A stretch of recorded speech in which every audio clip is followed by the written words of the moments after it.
Welcome to our FYI show. Clinton County Sheriff Bill Greenwalt with us this morning. Going to be talking, I guess, the Sheriff's Department and a number of other things.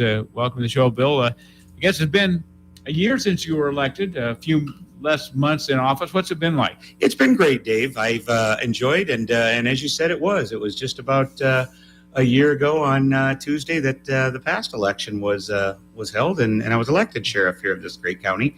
And it's been great. I've been in office now for, just about 10 months and going to my 11th month now, starting my 11th month. And it definitely started off. They didn't give me an easy start. My first couple of months, they definitely put me to paces and made sure I was ready for the position. But I look back on these 11 months and there's not one day that I haven't enjoyed coming to work yet. So when you jumped in, you probably had... everybody has the notion of what the sheriff's job is. You probably did too. Were you correct in all of your expectations and assumptions, or did you step in and go, "Oh, I guess I better learn some of this. I didn't know all this stuff." Absolutely. And I think a big shout out to all the staff at the Clinton County Sheriff's Office. Bringing in a new sheriff to an agency that's already in place, it's definitely difficult on the employees, and I came in with a very open mind and came in there with the attitude to learn, but it was the employees that worked there at the sheriff's office that made that transition so great for me when I came in. Unfortunately, we had a lot of the first 2 weeks were very challenging, which occupied a lot of our time. We had a very significant case involving some missing children. In week one, we had an investigation with missing children on top of the budget being due within 4 days of my first day in office. And in week two, we had a deputy sheriff that had been shot, the first that we know of in the history of the sheriff's office. So in those first couple of weeks, I didn't have much time to think about what was going on. But again, I just can't thank the staff that I had at the Clinton County Sheriff's Office, who do such a wonderful job, from the front office staff to the jail and corrections officer staff, to the detectives, to the patrol deputies, to the administrative staff. It made that transition what I would consider seamless and smooth, given the fact that we had a lot of crisis in the first couple of months. And Bill, you kind of stepped into in the middle of COVID, and probably impacted some of the department, the jail, everything else. What was that? How did you handle some of those particular things within the sheriff's department? You kind of stepped into the middle of that. It was already underway, but yet it was still something you had to deal with. Yes, it was. It was very challenging. And Clinton County had a very solid policy to try and keep the employees and the public safe. That was very well written, and it was easy to follow, but it also made it very challenging for law enforcement. We did have exposures. We did have employees that came down with COVID, and probably the biggest challenge that we had was our jail. At that time, we still had inmates in our jail. We had restrictions on what type of cases and charges could be brought into the jail. But our biggest concern was not having an outbreak of COVID in the jail. So my jail administrative staff and all the corrections officers, the biggest challenge was on them, because they had so many rules and regulations that they had to adhere to. And when somebody was brought into jail, did it meet the criteria to bring them in, and all the testing they had to do. And then we had to isolate those individuals for 14 days once they were brought into the jail, to make sure that they didn't have COVID and bring it into the general population of the jail. So it was very challenging. COVID made the beginning of my career with the sheriff's office very challenging. And that maybe impact. Can you talk a little bit about, I guess, go back to that time and what's today? There's a lot of times that people who may have been arrested years ago or a few years ago without COVID and taken to the jail were not even brought to the jail. They were given a citation and told to show up in court. Some people thought they were getting off easy, and it wasn't the law enforcement as they thought that it wasn't deterring crime, but that's the way things were. Not just here, but I think that was kind of the mandates everywhere. Yeah, across the country, we had that going on across the country, and I think at the time the right decisions were made. I was even before I joined the sheriff's department, while I was at the police department, we had meetings when COVID first came out, and we discussed the unknowns of this, the potential financial impact if COVID was to run rampant through the jail. And I will tell you, I'm a firm believer that, you know, there has to be a deterrent for criminal behavior. And I do believe that there are appropriate cases that citations should be used. Basically, a citation is just a summons to appear and answer for a charge in court without an immediate arrest where you're taken to the jail. However, at that time, you know, we had to consider our law enforcement officers. We needed to keep them healthy. And sometimes, you know, or anytime you were going to transport somebody to jail, you were forced to put somebody in the back seat of your car without, you know, at that time we didn't have rapid COVID tests to determine whether somebody was ill. We had to ask questions such as, do you have a fever? Do you have a cough? Are there any other symptoms that were visible to us?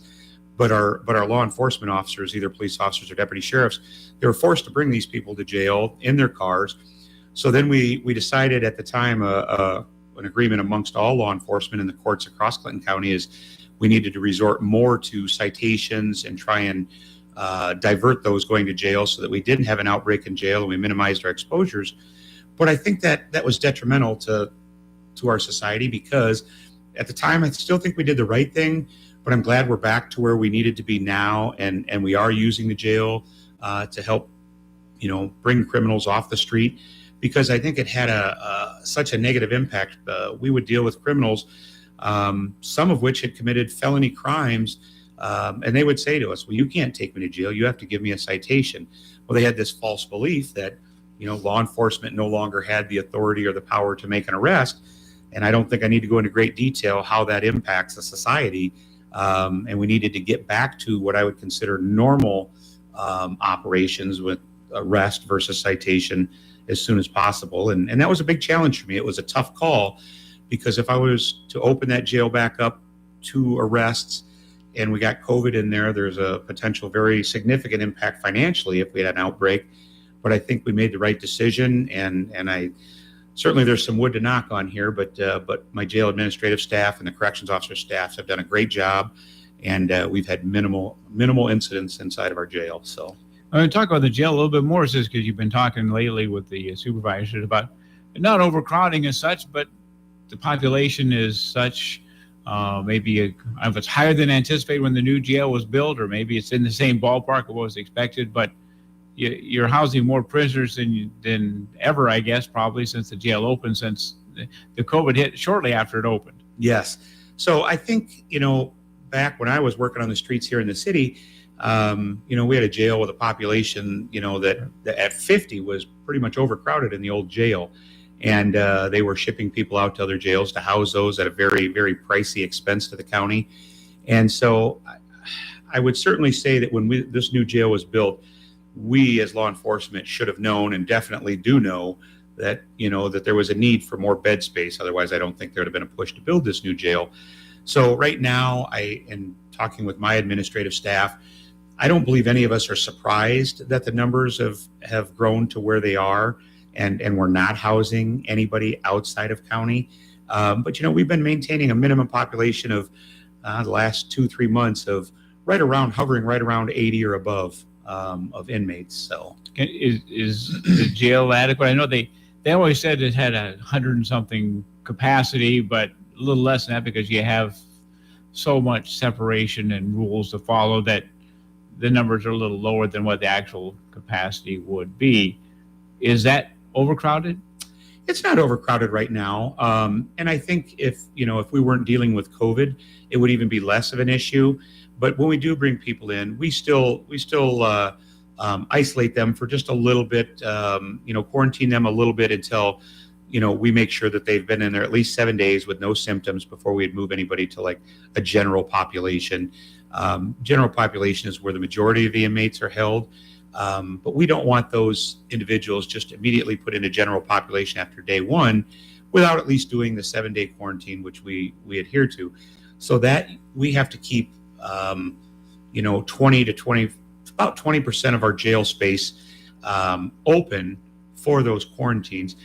Just a couple weeks ago, we had, in one night, we had 13 inmates booked in one night. And it's tough to, and not all those inmates stayed, for long periods of time. Some were very minor infractions that just had to be brought to jail. Some could have been alcohol where they couldn't release them and they had to go to jail. They may have been released the next day. But that it puts a pretty good burden on the jail staff when they're down there trying to figure out how they're going to house that many inmates in one night. An average day, would be, anywhere from 3 to 5 people being incarcerated. And Bill, obviously, is that going to require more staff? Are you going to, the jails was built to be high tech with fewer hands-on people needed. Staffing wise, as you get to this level, settles out at whatever number it is, are we going to have to look at more staff? Unfortunately, we are. I think when the jail was built, the team of individuals that worked hard to get that referendum passed and to build that jail put a lot of time and thought in it. I certainly wouldn't take that away from any one of them. They gave a lot of time and thought in that process. But I think we also have to realize that, it's the old phrase, you build it, they will come. I like to think that's more for tourism, not jail and criminal activity. But I think we knew back then, but it's something that you couldn't definitely predict. When I talk with my fellow counterparts in the police departments here in Clinton County, none of us are surprised that we're hovering around 80. And as I work with the county attorney, I've assured him that my motto as I was running for sheriff was we built a new jail, and it was to use that jail. The frustrating thing was I don't believe there was enough thought given back when we were looking at the design and the referendum to think, how many people are we going to need to run that?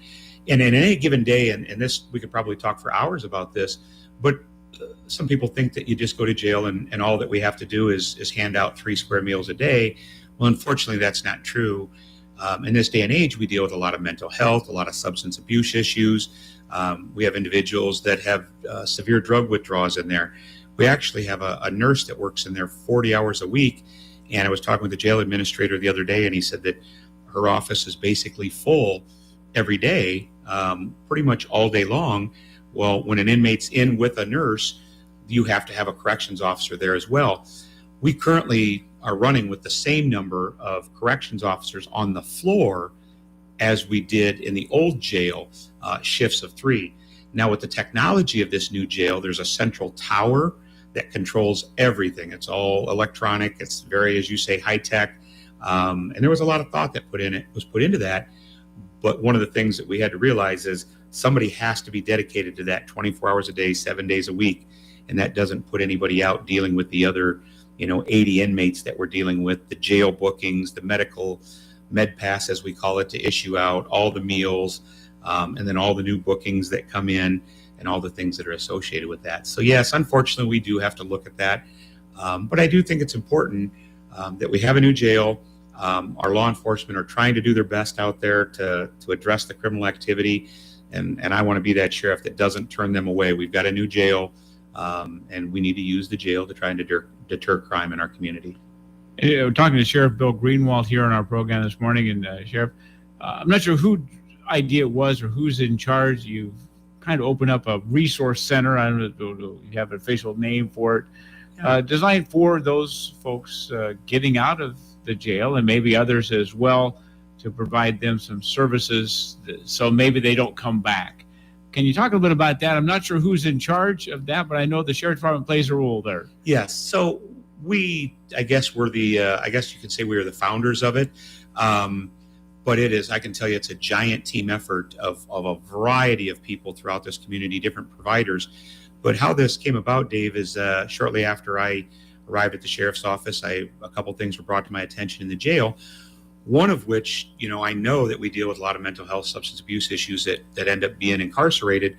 And the jail administrator had informed me that when somebody comes into jail, their benefits are immediately turned off within 2 to 3 days of incarcerations, which means all the responsibility of the medical treatment, the prescriptions, any of those type of services that we provide now all fall back on the Sheriff's Department budget, which just set me back. I was just shocked that there wasn't a better system in that, and which then forced me to look at what are we doing to make sure that these individuals that have more mental health and substance abuse issues are not returning to jail once they do get released.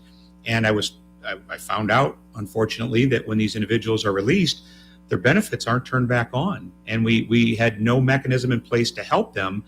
get their benefits turned back on to where we could get them back on their medications or coordinate them to try to find places for them to go to. And if they just walked out the back door of the sheriff's office with no hope, sometimes we saw them back in jail within 24 hours. And it was really discouraging. It's a terrible use of resources. So one day we called for a meeting with my jail staff, and I talked about what could we do.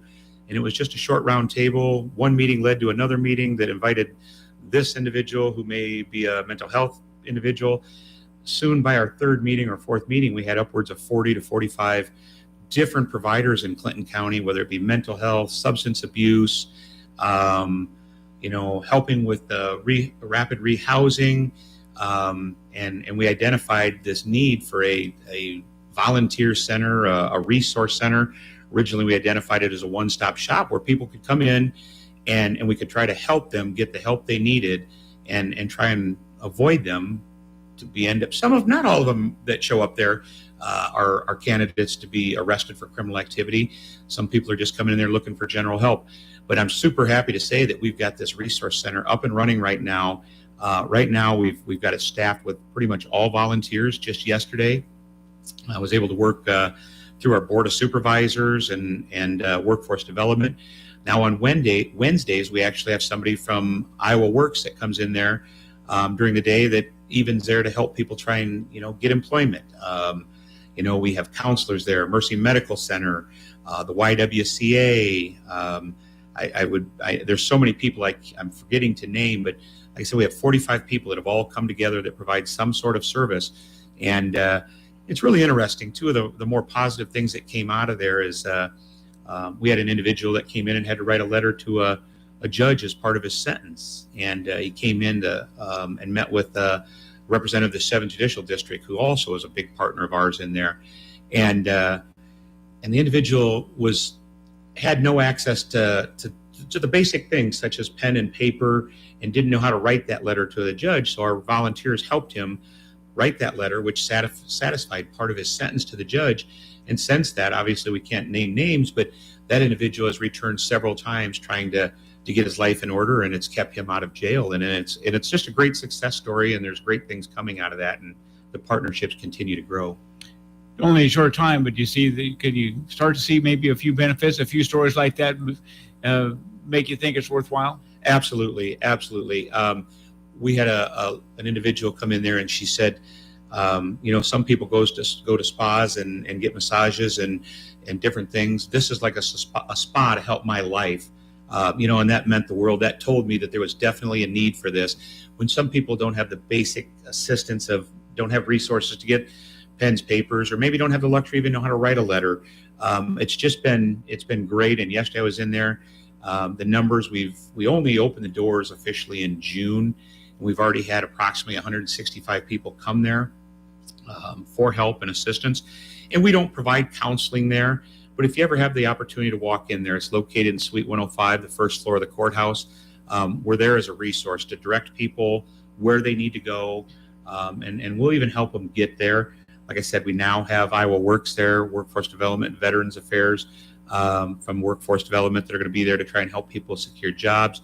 You walk in, we got about a 16-foot board that's got everything from housing to shelter to just everything you could think of as a possible way to get us some assistance and keep these people from returning to jail, or just help them get on their feet if they're in a stretch of bad luck. Well, we talked about the jail allowances quickly before we get done. How about the deputies on the road? What are they doing? Any change there? You make them do things different? What's your focus for those deputies that are out on the road that people may interact with? Yeah, so that's a great question. That's patrol is the backbone to any law enforcement agency. That's what runs 24/7, 365. And we have made some changes. And I will tell you, since I've been at the sheriff's office now for 11 months, I thought I would come in and be able to make some changes. Not that I'm saying anything was run wrong prior to getting there, but it's just a new philosophy. But it is a big agency with a new jail that just opened up, some of the things we talked about. But one of the biggest things to me was we didn't have a narcotics enforcement team. And anybody will tell you, I talk about mental health, substance abuse. Narcotics is probably one of our biggest problems in our community, and we didn't have anybody dedicated to work narcotics at the sheriff's office at that time. So I implemented a unit that's starting to address our narcotics problem in Clinton County.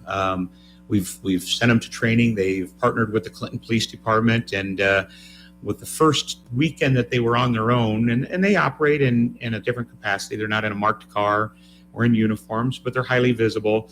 But a lot of times, unfortunately, these people in that type of illegal drug trade, they're looking for that marked police car. We have to use alternative, think outside the box to address that. But the first weekend, these individuals were on their own. The two narcotics officers, they called me and they discovered a stolen boat. Ended up writing a search warrant in their first weekend on their own, made an arrest for stolen property, guns, and drugs. So we know we're going to make a dent in it. It's going to continue to improve, and it's something that I said early on in the election that I was going to spend a lot of time and effort on, and I've followed through with that, and we're going to continue to do that because it's so hard on our community. You happy with the deputies' work so far? You maybe will think of as traffic stops. That's the only interaction they ever see with a law enforcement officer. But you hope maybe they get some other more positive interactions? Yes, I think community policing is huge. And I think that's one of the things. I have a small group from the county of students at our sheriff's office right now waiting for me when I get back that have an interest in law enforcement. And one of the biggest things I'm going to stress to them is community policing. Anybody that knows me knows I love to interact with the citizens. I remember as a young officer, my supervisors always told me, I better never see you riding around with those windows up. Well, we know that those times have changed, but I want to do things to get our officers back out into the community. Foot patrols, whether it's bicycle patrols in the small towns, whether it's in the community, just pulling over, whether it's our windows down. We just had Halloween trick-or-treat events the other day, and I made sure that all the deputies working had candy, and I told them I expect everybody out working to hand out candy to kids, interact. We do have a big county with a lot of smaller communities in the county, so it's tough to be everywhere with the smaller number of deputies we have, but community policing is so important to me, and it's going to take us a little bit of time, but that's one of the emphasis I really want to stress, is that we're going to make a big difference and be active in our communities. Bill, anything else you want to throw into it? Anything we didn't get you asked you wanted to say? No, I just want to say thanks again. I've had the first 11 months has been enjoyable. A big thanks to all my staff at the Clinton County Sheriff's Office. They've made this transition great.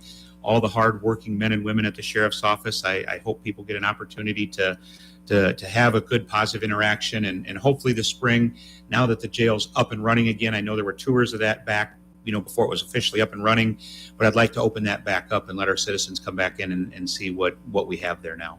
Thanks, Clinton County Sheriff Bill Greenwalt, for coming in today to talk with us, and now you can get back to the students. Thanks, Dave.